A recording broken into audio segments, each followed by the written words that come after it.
il nous reste 3 semaines à se préparer avant Rosh Hashanah. D'accord? Rosh Hashanah, c'est le début de la nouvelle année. On est d'accord? C'est Rosh Hashanah. Rosh Hashanah. Et pourquoi elle s'appelle Shana, l'année? Ah, on fait de la sémantique. Pourquoi ça s'appelle Shana? Nouvelle année. Oui, mais pourquoi Dieu il a choisi le mot Shana? J'ai révisé hier, mais j'ai pas vu ça. Ah, tu vois qu'il faut venir au cours. C'est comme ça. Et personne ne te dira ça. C'est des choses qu'on n'écoute pas ailleurs. C'est pas pour me vanter. Moi aussi, j'ai travaillé pour retenir tout ça. Shana veut dire changement. Ouais. Chaque année, il y a un changement. Rosh Hashanah. Chaque année, il y a un changement. Alors, il y a un changement dans le jugement de Dieu par rapport à nous. Ce qui veut dire, j'explique. Ce qui veut dire, Hachem, il va voir qu'est-ce que tu as fait cette année. Qu'est-ce que tu as fait cette année? Attention, on a un mois, le mois d'Elul, pour remplir les batteries. D'accord, on a un mois. Un mois. Vous savez, dans la Torah, il y a les signes du zodiaque aussi. C'est quoi le signe du zodiaque du mois d'Elul? Balance. Vierge. Ah, pardon. C'est pas grave, c'est Tishri. Le premier Tishri, c'est Balance. Tu n'es pas tombé loin. Alors, Hachem, il nous dit, comme ça dit le Ramban, le mois d'Elul, je vous aime comme un homme, il marie une femme vierge, pure. Mais on passe au mois d'Elul, Mathilde, c'est ça? C'est ça. Ah ben tu vois, on passe au premier Elul, on passe à la balance. Et il a 2 sens, balance. La balance de poids, et les mauvais anges, ils viennent te balancer. Eh ouais, les mauvais anges, ils viennent, ils nous balancent, voilà, il a fait ça, il a fait ça, il a fait ça. Maintenant, pendant tout le mois, on peut faire le plein. C'est pour ça qu'on montre à Dieu qu'on peut changer, qu'on est capable de changer. Alors, puisque tu es capable de changer, ça s'appelle le mot Shana. Shana vient du mot Shinui. Bonjour. Alors, trouve une chaise, viens. Regarde, ici. Comme tu veux, sinon, trouve une chaise, c'est mieux. Ici, tu te pousses. Alors, encore. Shinui, changement. Rosh Hashanah, pourquoi on dit Shana? C'est changement. Shana, ça vient du mot Shinui. Alors, il y a une discussion entre 2 grands rabbins de la Mishnah. Les rabbins de la Mishnah, on les appelle Tanaïm. C'est des rabbins qui pouvaient dicter une loi. C'est-à-dire, au 2e temple, un siècle avant le 2e temple, ils ont commencé Shammai et Hillel. C'est les Tanaïm. Et même pas, on va dire 50 ans après la destruction du temple, nous avons eu une discussion. La discussion, elle est quand Dieu il a créé le monde. Quand est-ce Dieu il a créé le monde? Le 25. Elul. Doucement. Le 25. Alors, un rabbin il a dit, Rabbi Yoshua il a dit, c'est à Nissan, le premier Nissan, Dieu il a créé le monde. Un autre rabbin, Rabbi Elazar, il a dit, non, le premier Tishri, Dieu il a créé le monde. Vous devez apprendre une chose. Dans notre religion, c'est pas possible qu'il y ait une discussion sur la réalité. C'est comme si je vous disais, ça il faut l'apprendre dès maintenant. Un il dit l'homme il a 2 yeux et l'autre il dit non, l'homme il a 3 yeux. C'est une discussion de sourds. Qu'est-ce que ça veut dire? Un il dit à Nissan, un il dit à Elul. C'est quoi ça? On doit savoir la vérité, il n'y a rien à faire. Et là les Chachamim se sont penchés. Les 2 ils ont raison. Comment c'est possible? C'est très simple. Quand tu as un projet, avant que tu le passes à l'action, il trotte dans la tête. Tu veux refaire ta maison, c'est pas facile.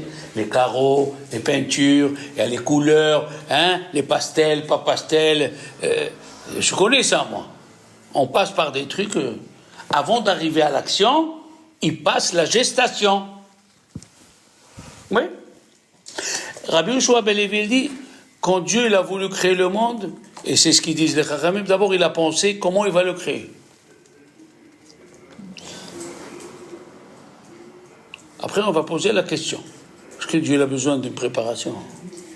Tout ce qui fait Dieu, c'est pour nous apprendre à nous. Ne fais pas tout dans la vitesse. Hein? Je peux la rencontrer dans la rue avec 2 témoins, je lui mets une bague à 30 centimes, je lui dis tu es ma femme. Elle est ma femme! Mais est-ce que ça se passe comme ça? Mais non! Un mariage, c'est une préparation. Alors Dieu, pour créer le monde, à Nissan, il a pensé comment il va le faire, jusqu'à la fin des temps. Et à Tishri, les enfants, à Tishri, il est sorti le monde dans l'action. C'était quel jour de Tishri quand Dieu a créé le monde? C'était un vendredi. Ah oui. C'était un Rosh Hashanah vendredi. À dimanche, il a commencé à créer le monde. Oui, t'en fais pas. Dimanche, lundi, aujourd'hui le soleil, demain avec la lune, après les arbres. Et vendredi, il a créé l'homme. Avec madame. Ah oui, avec la femme. Donc, le Tishri, on revient à la création du monde. C'est-à-dire, si vous voulez bien comprendre, suivez-moi, les années des Goïm, c'est une ligne. 2025, 2026, 2027, 2028. D'accord? Le calendrier juif, c'est complètement le contraire. C'est un cercle. On revient au même point de départ. Ça veut dire, à Rosh Hashanah, quand on va passer Rosh Hashanah, on revient 5784 ans en arrière. On revient au même point de départ. Alors, qu'est-ce qui se passe, les enfants? Il se passe, vous savez, je vais vous dire une petite notion de Kabbalah. Nous avons quatre mondes. Oui.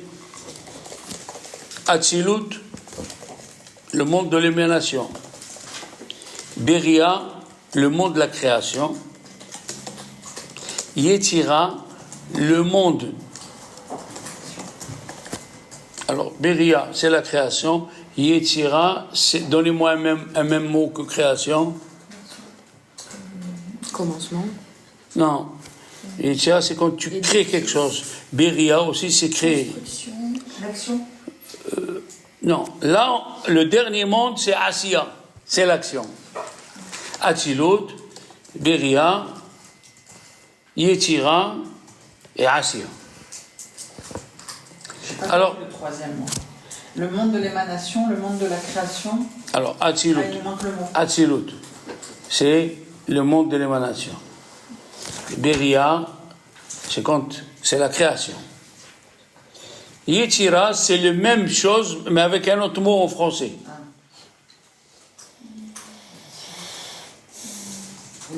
Un synonyme de création. La fondation, ça pourrait être. Oui, c'est pareil. C'est quoi le troisième? Pardon. Fondation. Yetzira. Yetzira. Le dernier monde, c'est Asiya. Alors, ça va me venir, je vais vous le dire. Alors, le premier monde, il s'appelle Atzilut. Dans le monde de la Atzilut, il n'y a pas de discussion, tout est parfait. Dans le monde de la Atzilut, tout est parfait. Et c'est pour cela, les enfants, que notre prière du matin, elle est faite de sorte que tu te prépares depuis Baruch She'amar avec le Yotzer et la Hamida, avec le Yotzer et le Shema, pour arriver à la Hamida. La Hamida, tu es dans le monde de la Hatzilut. D'accord?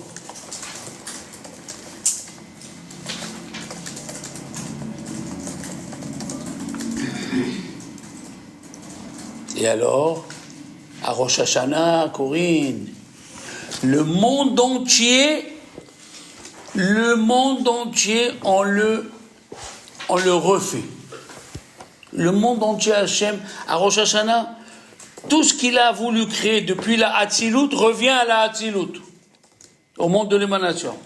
Ça veut dire quand Dieu il a créé le monde, c'était dans le monde de l'émanation. Il a pensé à toi, à moi, à elle, depuis qu'on est né jusqu'à qu'on est mort. Oui. Avec, bien sûr, la réparation qu'on doit faire. Chacun il a une réparation. Ne pense pas que la vie de l'un elle est plus l'herbe du voisin elle est plus verte que chez toi. Non. Rosh Hashanah, c'est le monde où tous les prières ils montent vers Dieu pour, encore une fois, retourner à la période où Dieu il a créé le monde. Parce que nous étions tous, les enfants, les goïms, les juifs, tous, on était dans le corps d'Adam Arishon. Son âme était tellement grande qu'en lui, il avait tous les âmes en lui. Alors il y a des âmes qui viennent de la tête, il y a des âmes qui viennent du cœur, il y a des âmes qui viennent de la main, il y a des âmes qui viennent du pied. Tout ça, on était chez Adam Arishon. Avant la faute. Après la faute, qu'est-ce qui s'est passé? Il a fait entrer le mal dans tous ces âmes-là. C'est ce qui fait que nous, qu'on est en nous, on a le bien et le mal. Voilà. C'est ce qui fait qu'en nous, on a le bien et le mal, et on fait de sorte qu'il y ait plus de bien que de mal. Bien sûr, bien sûr, bien sûr. Maintenant, les Chachamim, ils nous ont dit que dans les prières de Rosh Hashanah, qu'on revient tous à l'Hatzilut, on doit sonner le shofar, on est d'accord? Sauf Shabbat. Hein? Sauf Shabbat. Sauf Shabbat. Sauf Shabbat. Mais avant, au temps de Moshe Rabbeinu, on sonnait Shabbat. Parce que il n'y avait pas encore l'interdiction des Chachamim du second temple. Au temps du second temple, c'est là où les Chachamim, ils ont interdit de sonner Shabbat, de peur que quelqu'un, il va sortir avec le shofar. Mais jusqu'au premier temple, on sonnait, même Shabbat. D'accord? La sonnerie. Alors, la question est, qu'est-ce que ce serait mieux pour nous? Kippour avant Rosh Hashanah ou Rosh Hashanah et après Kippour? Quoi, parle, qu'est-ce qu'il y a? Mais non, Rosh Hashanah. Il vaut mieux Kippour, que Dieu, il te pardonne tous les péchés, et après tu viens à Rosh Hashanah, tu passes au tribunal, oui, j'ai rien, je suis net et clair. C'est pas possible, parce que à Kippour, c'est là où on fait les nouveaux vœux. Mais c'est ce que je suis en train de te dire. Pourquoi Dieu l'a pas inversé? Il aurait dû inverser. Pour qu'on puisse prendre conscience de nos fautes, peut-être. Hein? Pour qu'on puisse prendre conscience de nos fautes. Se remettre en question et... C'est à peu près ça la réponse. Pour faire pénitence. Ça serait... Non, mais on fait pénitence à Kippour, et après on passe à Rosh Hashanah. Les Chachamim ils disent, c'est que le tribunal céleste ressemble au tribunal terrestre. Hein? C'est-à-dire, quand tu rentres au tribunal, vous savez la première question qu'il vous dit? Quand tu es dans la jurisprudence, hein, pas quand tu as brûlé un feu rouge. Hein. Ça, c'est pas, tu rentres pas en jurisprudence. Ouais, ils ont arrêté un vieux, ils lui ont dit, tu n'as pas vu le feu? Il a dit, non, je ne suis pas pompier. Bon, c'est juste pour mettre un petit sourire. Alors, le tribunal te pose une question. Acceptez-vous l'autorité de ce tribunal? C'est la première question. Ça veut dire qu'on n'est pas conscient. on n'est pas conscient des fautes qu'on a fait. Il faut, comme elle dit, il faut Rosh Hashanah qu'on apprenne tout ce qu'on a mal fait et tout ce qu'on n'a pas fait pendant les 354 jours ou 365 jours du soleil. Il y a un livre qu'il faudrait acheter qui s'appelle Sha'arei Teshuvah, les portes de la pénitence, qui a été écrit par Rabbi Yonah Girundi, un grand rabbin espagnol en 1200. Girondi. Gérande. Ah, Girondi. Tu peux l'acheter partout. Et vous avez de la chance, il existe hébreu-français. Et là-bas, il détaille tous les mitzvot de la Torah avec leurs détails, de ce que tu n'as pas fait et les seules choses que tu as fait que tu ne devais pas faire. Rabbi Yonah Girondi.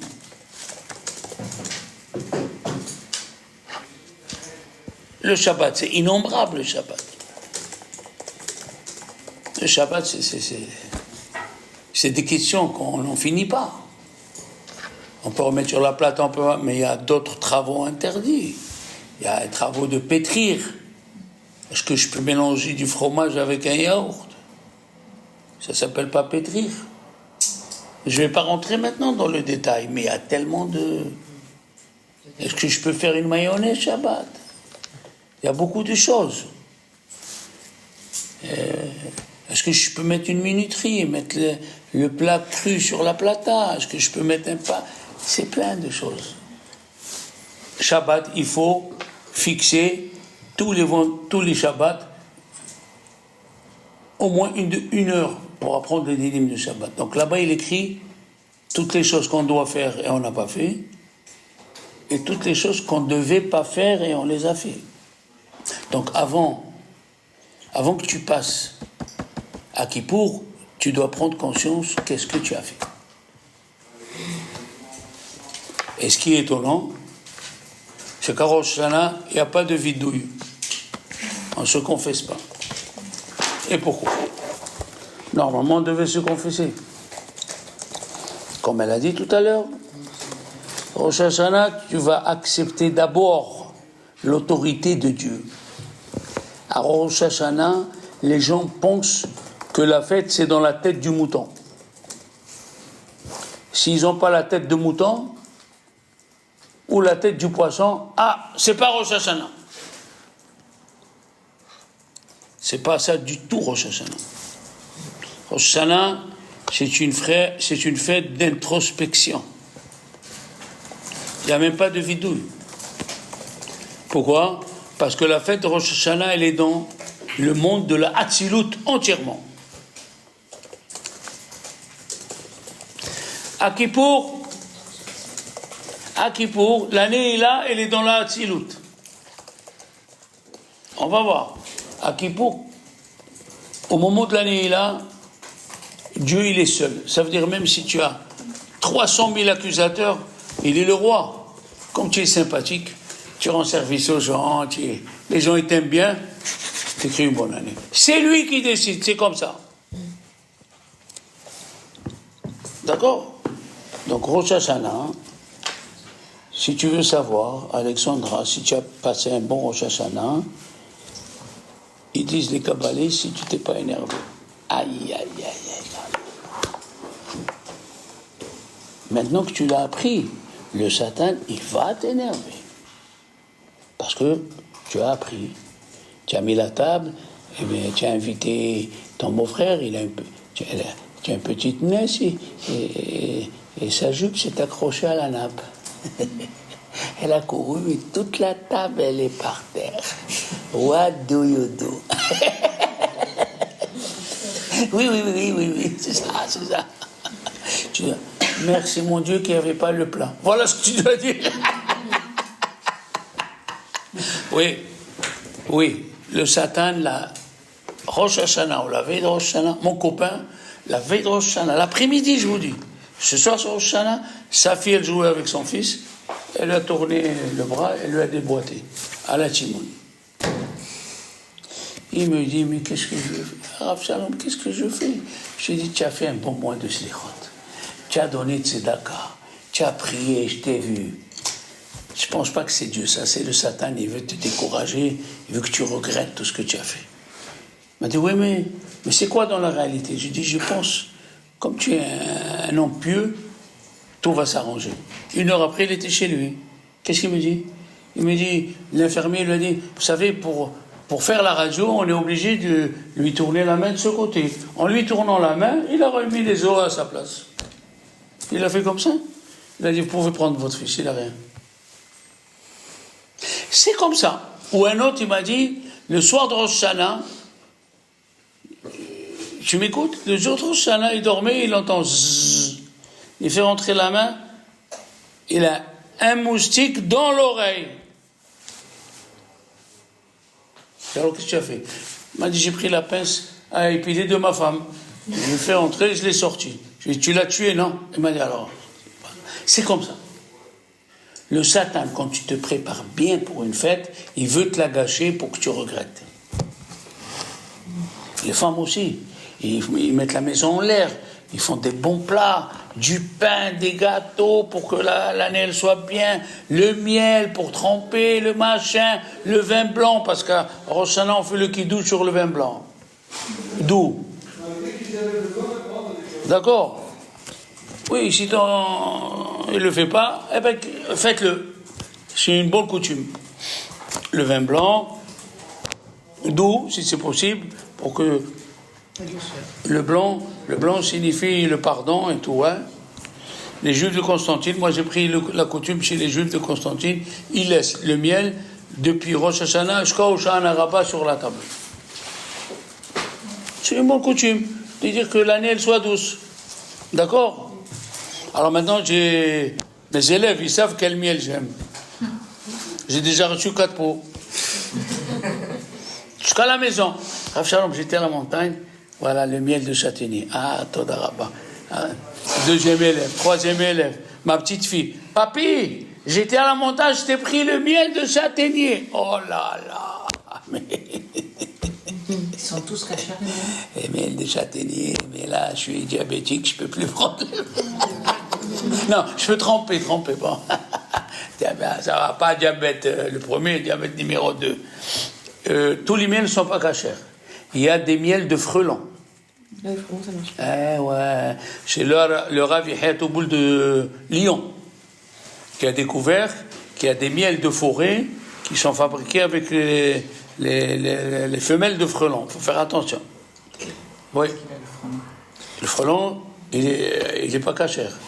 Mais l'abeille non plus. Il n'y a que l'abeille que la Torah elle a permis. Ah. Voilà, bien parlé. J'ai jamais entendu le miel. Mais c'est pour ça que tu es là, que tu as cru. Alors, ici on apprend. Il n'y a que le miel de frelon qui est assourd.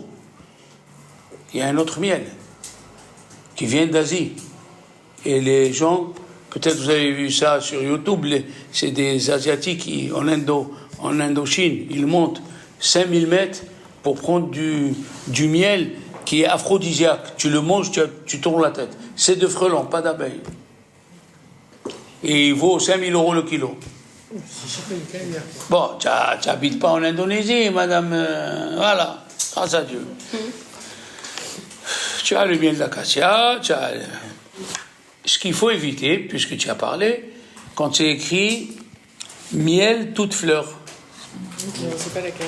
Il faut éviter. Il faut prendre acacia, châtaigne, voilà, lavande, voilà. D'accord? Donc,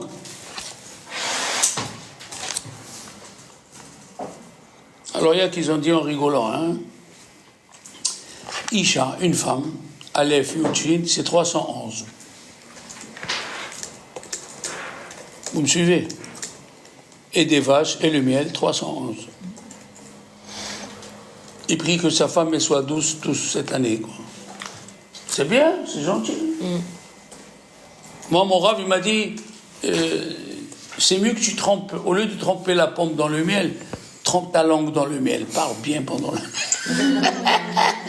J'ai une bonne réflexion, moi, j'ai pris.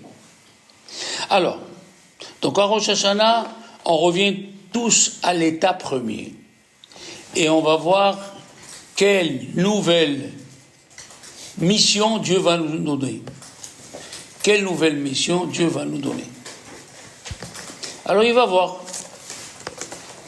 Si il voit que tu enregistres les cours, tu écris les cours, et tu les révises, eh bien je vais faire de sorte qu'elle ait plus de temps pour aller étudier.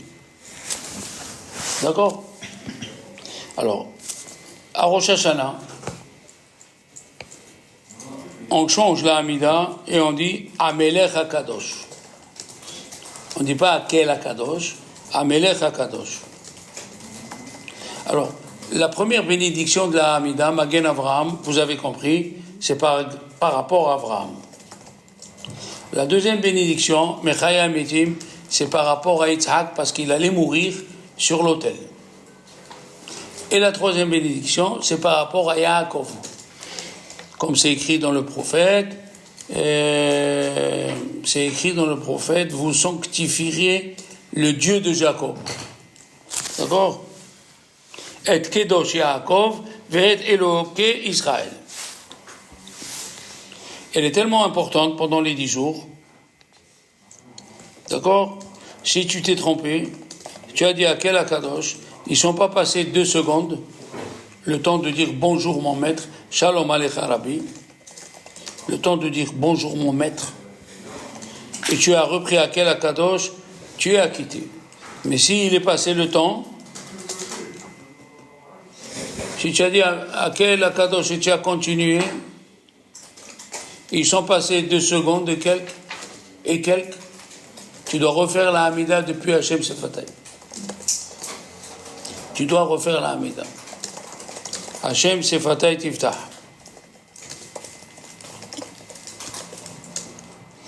Même dans le Harvit de Rosh Hashanah, si tu t'es trompé, il faut refaire la Hamida. C'est très important de dire Amelech HaKadosh. Moi, pour ne pas me tromper, j'ai un crayon rouge. Quand je le dis, je trace au crayon comme ça, ou je le dis à haute voix.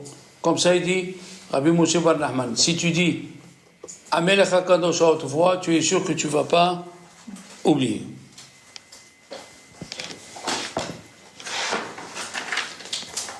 La question, elle est, si tu as le Sidour de Rosh Hashanah. J'espère que tout le monde a un Sidour de Rosh Hashanah. Hébreu, français.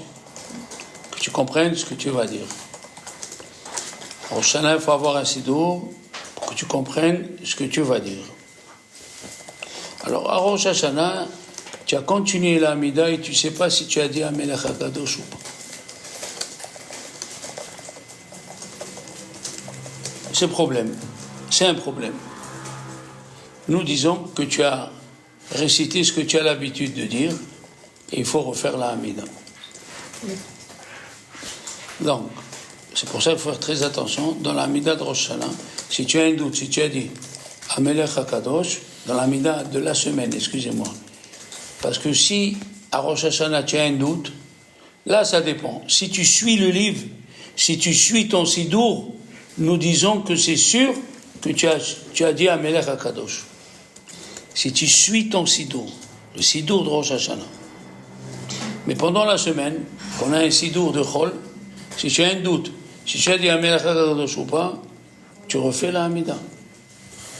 D'accord? Alors, vous savez qu'au milieu de la Hamida, pendant les 10 jours, on ajoute des prières. On ajoute des prières qui nous ont imposé les Géonim. Les Géonim, ils viennent il y a 10 siècles en arrière, juste avant Rashi. On appelle les génies. Ils connaissaient tout, bien sûr, et ils ont vu les générations où ils vivaient, ils nous ont ajouté des commentaires. Ça veut dire, dans la Hamida, ils nous ont ajouté Zochrenu Lechaim. Est-ce qu'il y a un sidour ici, s'il vous plaît, regardez, comme ça je vous montre ici, est-ce qu'il y a un sidour de Tefila? Patach Eliaou. Amen, amen, amen. Amen, tu es gentil. Oui, parce que C'est les Géoulim. les Géonim, les génies. Alors voilà, je vais vous montrer. Voilà, regarde. Vous voyez l'Amida? Voilà l'Amida. Voilà, pendant les 10 jours, on nous a ajouté ceci. Zochrein le Chaim, Melech Hafetz Bachaim, Kotvenu Betsever Chaim. Dans les 10 jours de pénitence. Mais c'est marqué tout le temps. C'est marqué. À Rosh Hashanah, on fait ça. Non, mais c'est en petit. Et quand pendant 344 jours, tu le dis pas.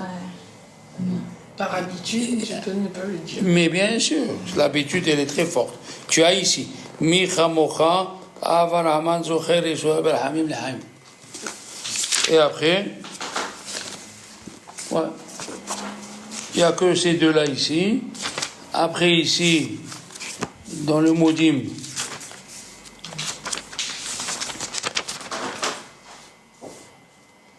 Uchtov lechaim tovim kol mini belitecha. Et après tu as Upsefer chaim beracha veshalom. Et après, pendant les 10 jours, on ne dit pas Ose Shalom, on dit Ose Ashalom. Pourquoi? Parce que le mot Ashalom, c'est la même Gemataria de l'ange Safriel, Sofer, c'est celui qui compte les mérites de chacun. Chaque chose, elle est calculée. Alors, si tu as omis, tu n'as pas dit ces petites prières intercalaires, c'est pas grave. On ne refait pas la Hamida. Mais là, sur Amelech HaKadosh, si au lieu de dire Amelech HaKadosh, tu as dit Akel HaKadosh, et ils sont passés 2 secondes et demie, parce que si tu es dans les 2 secondes, et tu reprends Amelech HaKadosh, c'est bon. Mais s'il passe, ça veut dire que tu es encore dans la bénédiction. Mais s'il passe 2 secondes et demie, et tu as dit Akel HaKadosh, il est passé 2 secondes et demie, tu refais la Hamida depuis Hachem, c'est fatal. D'accord? Après maintenant, nous avons, pendant les 10 jours de Teshuvah, au lieu de dire Melech Oev Tzedaka Mishpat, on doit dire Amelech HaMishpat. Et si tu n'as pas dit Amelech HaMishpat, il faut refaire la Hamida. Quelle différence? Tu vas me dire quelle différence. La différence, elle est comme ça. Melech Oev Tzedaka Mishpat, c'est un roi qui aime qu'on fasse de la charité et de la justice entre nous. Ça, c'est Melech Oev Tzedaka Mishpat. Un roi qui aime qu'on fasse la charité et la justice entre nous. Mais Amelech HaMishpat veut dire c'est le roi de la justice. C'est 2 sens différents. C'est 2 sens différents. Donc, si tu es, par exemple, au lieu de dire Amelech HaMishpat, tu as dit Melech Oev Tzedaka Mishpat, encore une fois, si tu es dans les 2 secondes et quelques, tu reprends Amelech HaMishpat vite. Mais si tu as continué, il faut refaire la Hamida. C'est pour cela que moi je mets un petit stylo rouge, pas refaire les bénédictions en vain, c'est dommage. Il faut dire Baruch Shem Kevod Baruch Leolam Vaed. Quand on fait une bénédiction en vain, Baruch Shem Kevod Baruch Leolam Vaed. Alors là, samedi, j'ai parlé à la synagogue. C'est quoi le mot Baruch? La mitzvah qu'on fait toute la journée. En moi, on dit Baruch Ata Hashem c'est à Kol Yam Baruch Ata Hashem Boré Pelaït. C'est quoi le mot Baruch? Béni. Béni. Est-ce que nous, on peut bénir Dieu? Voilà la question. C'est une bracha que de faire des mitzvot. Non, mais comment on peut dire Baruch? Alors, nous, on se trompe. Parle. Qu'est-ce qu'il y a? Dis. Parce que vous nous avez expliqué l'année dernière que à force de dire ça, on avait la puissance céleste qui monte. Oui, mais c'est quoi le mot Baruch? Tu as raison. C'est quoi le mot Baruch? C'est le grand rabbin de Barcelone, en 1250, qui s'appelle Arashba, Rabbi Shelomo ben Ideret. Selon la Kabbalah, Baruch veut dire source de bénédiction, tu es Dieu. Ça, il ne faut pas, obligé que tu te rappelles. source de bénédiction, tu es Dieu. Tu as compris? Baruch Ata, source de bénédiction, tu es Dieu. Et là, on peut comprendre une Agada, c'est-à-dire un Midrash qui est écrit dans la Gemara. Et ça a fait une chanson qui est dans le monde entier par le chanteur Abraham Fried. Rabbi Ishmael Cohen Gadol, il est rentré dans le Saint des Saints. Il a écouté la voix de Dieu, qui lui a dit, Ishmael, mon fils, bénis-moi. Il a dit que ta volonté soit de sorte que tu ne t'énerves pas sur tes enfants. D'accord, voilà la discussion. Alors, la question revient. Comment Dieu dit à un être humain, bénis-moi? Et quelle est la réponse de Rabbi Ishmael Cohen Gadol? Mais si tu suis ce que j'ai dit, c'est quoi bénis-moi? Rabbi Ishmael, comment je vais faire de sorte que je sois une bénédiction pour mes enfants? Puisque Baruch Ata veut dire source de bénédiction. Est-ce que tu fais des cadeaux quand tu fais des cadeaux quand tu es énervé? Non, on ne fait pas des cadeaux quand on est énervé, ni sur ta fille ou ton fils, ni ton mari. On fait des cadeaux quand on rigole, notre cœur il est sur la même onde, on est d'accord. Alors il lui a dit, Rabbi Ishmael, tu veux faire de sorte que tu sois toujours une source de bénédiction pour nous, ne t'énerve pas. Essaye de ne pas t'énerver. Parce que dans les nerfs, on ne peut pas être une source de bénédiction. Et vous devez savoir que Dieu il nous dit, rappelle-toi ce qui est arrivé au temps de Bilam. On a parlé, Balak et Bilam. Balak, c'est un roi goy, qui a appelé Bilam, c'était un grand sorcier. Il lui a dit, viens me maudire les enfants d'Israël. Et quand est-ce qu'il a appelé pour maudire les enfants d'Israël? Le premier jour de Rosh Hashanah. Et pendant 10 jours, il a fait des sacrifices, il a fait. Et qu'est-ce qu'il a fait Dieu? Pendant 10 jours, il ne s'est pas énervé. Voilà pourquoi les 10 jours de Rosh Hashanah sont très importants. Tous les prières que tu feras, ces 10 jours-là seront acceptés, même si tu pries seul. Elle dit la Gemara, d'habitude, il faut prier en communauté. Il faut prier avec le minyan. Entre Rosh Hashanah et Kippour, c'est écrit « Dir shu Hashem b'imatseo » chercher Dieu quand il est encore trouvable. Alors, le Baal Hatana, il dit, qu'est-ce que c'est quand il est trouvable? Dieu, il est dans le champ, il est à côté de toi. Et il te dit, ça va ma fille, demande-moi. Mais je veux que mes enfants réussissent, je veux que mes prières, tu les écoutes, je veux... D'accord, d'accord. Tu vois, Dieu, il est à côté de toi. Mais le Satan, il fait son boulot. Encore une fois. Le Satan, il ne te lâche pas. Quand tu montes un degré, il est là pour te casser. Il faut faire très attention. Ou il te fait une histoire avec ton mari, avec ta belle-sœur, avec ta copine, pour te casser les prières de Rosh Hashanah. Comme ça, tu ne le fais pas, tu ne sois pas concentré. Tu n'as pas été payé. Des trucs comme ça. Tu as compris, Mathilde? Avant Shana, tu as une crevaison. Zut, je devais aller à la prière, C'est comme ça. Il fait son boulot. Pour te casser, pour nous casser. Ça peut être des problèmes extérieurs.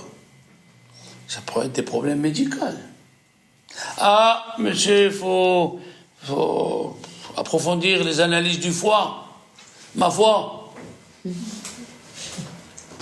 C'est comme ça. C'est très simple, tu veux faire une expérience. Et les Chachamim, ils ont dit ça, c'est une expérience véridique. L'ange du mal a attaqué Yaakov. Il n'a pas attaqué Abraham, il n'a pas attaqué Isaac, il a attaqué Yaakov. Pourquoi il a attaqué Yaakov? Yaakov représente l'étude de la Torah, mademoiselle. Abraham représente la générosité. Isaac représente la prière. Et Yaakov représente l'étude de la Torah. La perfection. Essaye un jour de dire ce soir, et maintenant tu peux le faire, ce soir je vais commencer à étudier les halachot de Rosh Hashanah, ou bien je vais réécouter le cours. Il se passe quelque chose. Alors, eh ben, c'est Alice, ça fait 6 mois on ne s'est pas vu, je viens prendre le café chez toi. Oh pétard, c'est comme ça. Tu décides d'étudier la Torah, l'ange, il ne te laisse pas. Parce qu'il sait que c'est contre lui. L'ange, il est là. Oui. Alors, on sent le chauffard. Madame Nakash, on sent le chauffard. Allô, excuse-moi, je t'ai dit Nakash, ça fait au moins 10 fois. Change de nom. Non, il y a une copine à ma femme, j'appelle Bérangère. Elle me dit, mais ça s'appelle pas Bérangère. Et elle lui dit à ma femme, le seul qui m'appelle Bérangère et je tourne la tête, c'est ton mari. C'est comme ça, bon, c'est pas grave. Sonner les chauffards, c'est adoucir la rigueur. Quand tu écoutes le chauffard, tu adoucis la rigueur. Parce qu'il y a le verset qui nous dit Allah Elohim Bitroa. Dieu, Elohim, c'est la rigueur. Le nom de Dieu, Elohim, c'est la rigueur. Dieu est monté dans la rigueur. Adoucir la rigueur. Hein? Elohim, c'est la rigueur. Allah Elohim Bitroa. Dieu est monté dans la rigueur. Et après, c'est écrit Hachem. Hachem, c'est Yudke Vavke. Hachem, qui est la miséricorde, Bekol Shofar. Ça veut dire que dans le son du chauffard, il y a la miséricorde. Allah Elohim Bitroa. Ça veut dire, il y a la rigueur au moment où on va sonner le chauffard. Et d'après Ari Akadosh et Rabbi Yonatan Bichis, avant de sonner le chauffard, il y a des milliards d'anges accusateurs qui viennent. Oui, c'est Dieu, il a créé comme ça. Dieu, il a créé le monde avec des avocats, pour nous, et des accusateurs. Oui. On a des accusateurs. Ne croyez pas qu'on... Vous savez que le mois de Elul, on fait au moins 4 fois Atarat Nedarim. 4 fois l'annulation des vœux. Tu vas me dire, Elsa, mais monsieur le rabbin, j'ai pas fait de vœux, moi. J'ai pas fait de vœux, tu vas me dire, j'ai pas fait de vœux. Quelle annulation? C'est pas les annulations des vœux que tu as fait, les annulations des anges qu'ils ont fait sur toi. Quand tu as raté une fois la prière, tu as créé un mauvais ange qui dit à Dieu, mais là, excommunie-la. Mais là, herem, ne l'écoute pas pendant 40 jours. Et on a plein d'anges comme ça. Tu étais à la synagogue, elle a parlé pendant le Kaddish. Herem, mais là, herem. Qu'est-ce qu'on fait? On fait Atarat Nedarim pour enlever tous ces mauvais anges. Et des fois, tu es responsable du mauvais ange que ton fils ou ta fille a créé. Tu la vois manger sans bracha et tu te dis, elle va grandir, elle va comprendre. Ça, c'est ton calcul à toi. C'est pas le calcul du bon Dieu. Il faut leur apprendre à faire la bracha. Et quelle est la meilleure façon d'apprendre à la maison à faire la bracha? Quand il nous voit faire. Hein? Quand il nous voit le faire. Continue.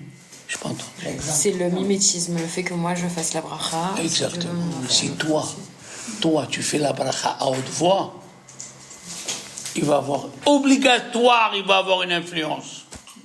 En premier temps, ton mari va te regarder. Qu'est-ce qu'elle fait? Tu es rabbinite. Je bénis Dieu qui m'a donné de l'eau fraîche. Que j'ai pas fait 300 mètres pour aller le chercher au puits comme ils font les femmes d'Afrique. Baruch ata Hashem. Sois source de bénédiction, tu es Hashem. Elokeinu melech haolam, notre éternel maître du monde, que tout a été créé par son nom. Tu fais ça pendant 1 mois et tu vas voir les résultats. Moi, j'ai un élève. Il me dit, personne ne fait Birkat Amazon chez moi. Tu sais ce que c'est, Birkat Amazon? je demande. Ça va, ne sois pas... faut pas être sensible comme moi. Je lui ai dit, fais-le à haute voix. Il a fait Birkat Amazon à haute voix.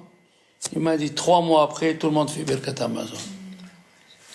L'exemple, il a dit, le Gaon, Rabbi Laou Dessler, c'est plus que 1000 discours. Alors au début, on va se moquer de toi, ça c'est obligatoire. Pourquoi? Parce qu'on veut voir si tu tiens le coup, non? Ah ouais, on veut savoir. Est-ce que c'est émettre ce que tu fais ou c'est du cinéma? Alors, le bon Dieu, il t'envoie des épreuves. Allez, arrête, tu nous fais la religieuse. Arrête. Qu'est-ce que tu nous fais là? Arrête. Ah, tu fais la Hamida. Ah, ça y est, la femme de Moshe Rabbeinu, elle nous fait la Hamida là. C'est fait exprès pour voir si c'est vraiment émettre ce que tu fais. Mais faut pas te laisser décourager. Le plus grand des péchés, c'est d'être découragé. Dieu, il nous juge.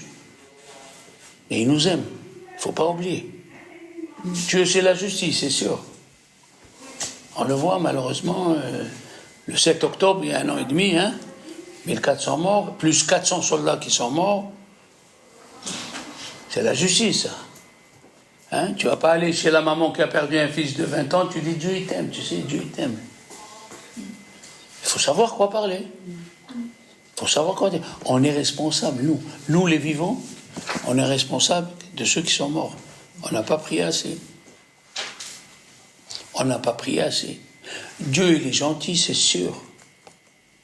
Parce que s'il était méchant, au premier Chilul Shabbat, il nous envoie un ange, boum, une balle, il nous tue. Non, il ne fait pas ça. Le bon Dieu nous donne le temps de revenir. Tu écoutes un discours d'un rave, et Dieu lui met les paroles qui te concernent. Oui, bien sûr. Si tu prends les paroles d'un rave, que pour toi, tu as compris le cours. Ben oui, tu veux progresser dans la religion. Mais qu'est-ce que tu fais? Tu veux pas casser avec tes copines. Et ta copine, tu dis, je fais une journée piscine. Voilà. Alors tu vas choisir. Quel train tu vas prendre? Ben oui. Il y a des femmes qui ont compris leur pudeur et leur tsniout. As-tu fait? Eh bien moi j'ai justement ma grand-mère qui est tombée malade. Il a dit Rabbi Ben Yosef, on peut mentir pour pas faire de péché. Journée piscine, c'est très bien. Qu'est-ce que tu vas faire? Tu vas aller rester en robe longue. Si c'était que des femmes, bien sûr qu'il n'y a pas de problème. Si c'est que des femmes. Mais s'ils sont là avec leur mari, il ne va pas avoir des mots d'après toi? Il ne va pas avoir des vues? Eh ouais, il faut savoir. Ici à Marseille, je vous parle il y a 20 ans en arrière, ils ont converti une femme qui a fait pendant 1 an et demi de cours. Ils l'ont convertie, ils l'ont mariée. Le dimanche d'après, elle était en bikini à la plage. Le consistoire a enlevé la conversion. Qu'est-ce que tu veux? Tu viens te convertir pour rester et vivre comme une Goya? Aller à la plage, à la piscine, hommes et femmes. C'est pas possible cette conversion. D'ailleurs, au moment de la conversion, on va te le faire dire. Tu vas jurer de ne pas aller à la plage. Tu dois jurer. Et si tu transgresses, ça tombe sur tes enfants. Eh ben oui. Qu'est-ce que tu veux? Tu veux te convertir, ok. Mais pour faire quoi? Pour retourner comme avant. Tu veux aller à la plage à 5h du mat? Va à 5h du mat, il n'y a personne. Même moi, je ne suis pas là-bas. À 5h du mat. À la yeshiva, on nous faisait ça. À la yeshiva, le Rav Rumi, que Dieu repose son âme, pour pas qu'on s'ennuie, Il voulait qu'on aille à la plage. Mais quand il va nous amener à la plage, le pauvre chéri? À 5 heures du matin, les taxis. On était seuls. On était 12 enfants, ou 13, et on était avec le Rav, il n'y avait personne. Et l'eau était chaude. Et nous disait le Rav, n'oubliez pas de faire mikvé, hein, on n'est pas là que pour s'amuser.